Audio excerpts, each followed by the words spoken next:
Disdain. Boost your IELTS vocabulary to band 9.0. Imagine walking into a luxurious restaurant dressed in your most casual attire. As you approach the maitre d', you notice a slight curl of their lip and a dismissive glance. That, my friends, is disdain in action. Today, we're exploring this powerful word that can elevate your IELTS vocabulary to band score 9.0 levels. Word type. Disdain functions as both a noun and a verb in the English language. When pronounced, it sounds like disdain. Meaning, as a noun, disdain refers to a feeling of contempt or scorn toward someone or something considered unworthy or beneath one's dignity. As a verb, it means to regard or treat with contempt or scorn. In essence, disdain embodies a strong sense of superiority and disapproval. Word history. The word disdain has its roots in Old French, specifically from the word desdaigner, which meant to treat as unworthy. This, in turn, came from the Latin dignare, a combination of de meaning down and dignare meaning to deem worthy.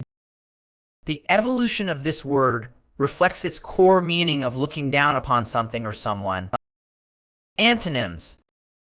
Some antonyms of disdain include respect, admiration, esteem, and approval. These words represent the opposite sentiment, showing high regard for someone or something. Synonyms. Synonyms for disdain include contempt, scorn, derision, and condescension. These words all convey a similar sense of looking down upon or dismissing something as inferior. Examples used in sentences. Let's explore how to use disdain in various contexts. The art critic viewed the amateur paintings with obvious disdain, barely glancing at each piece. Despite her colleagues' disdain for his unconventional methods, the scientist persisted with his groundbreaking research. The seasoned chef disdained pre-packaged ingredients, insisting on using only fresh, locally sourced produce. Politicians often face disdain from voters who are disillusioned with the current political system. Common errors in use. When using disdain, it's crucial to avoid some common mistakes.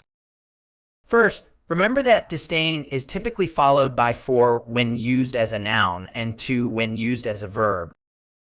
For example, she had disdain for his arrogance is correct, while she disdained to acknowledge his presence is the proper verb usage. Another error to avoid is confusing disdain with dislike or hatred. While these emotions can coexist, disdain specifically implies a sense of superiority or contempt, not just a strong negative feeling. Lastly, be cautious not to overuse disdain in your writing or speaking.